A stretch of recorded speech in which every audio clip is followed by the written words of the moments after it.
parecido com alguém ter falado para o presidente ou deixado para ele aquela ideia na mente num momento tão crucial e que deu o problema que gerou. Ontem, em Brasília, aconteceu uma coisa semelhante.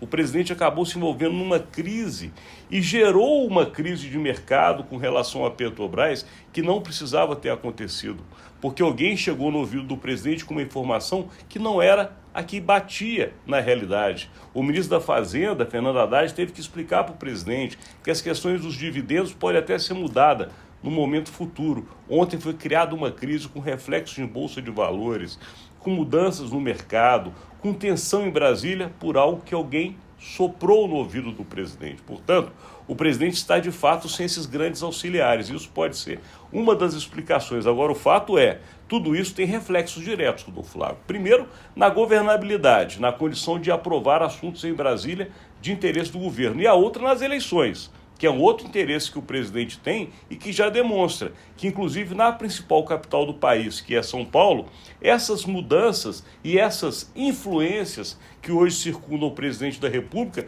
não somente estão fazendo cair a popularidade, mas podem influir, inclusive, nos resultados eleitorais deste ano.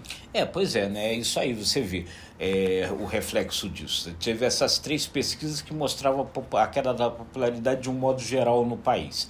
O Datafolha hoje traz o dado em São Paulo, mostrando que a queda de popularidade do Lula foi muito alta, muito grande na capital do país. E aí, capital de São Paulo. Na capital de São Paulo, na capital do país não, na capital de São Paulo. E aí, qual é o reflexo disso? O Ricardo Nunes, que é o adversário do governo na eleição municipal de São Paulo, apoiado pelo ex-presidente Jair Bolsonaro, subiu na pesquisa e colou no candidato apoiado pelo governo, que é o Guilherme Boulos do PSOL. Os dois hoje estão empatados. Nas pesquisas anteriores, o Boulos tinha uma vantagem sobre o Ricardo Nunes. Então, o que isso significa? Queda da popularidade refletindo nos resultados eleitorais, e a gente vai ter eleição municipal em outubro. Isso já explica também essa situação, explica outras que têm acontecido em Brasília. É uma boa análise, mas a gente não pode continuar hoje porque o nosso tempo estourou. Agora, dentro desse raciocínio, eu incluiria um ponto que nós até falamos antes de começar essa gravação.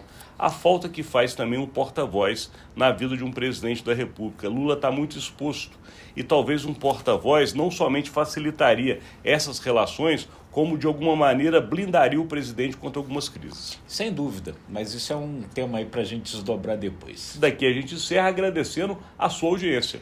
É isso aí, gente. E se você gostou, curta, compartilhe, acesse o nosso site imagemcredibilidade.com e se inscreva nos nossos canais, o ICTV e os demais. Obrigado e até amanhã.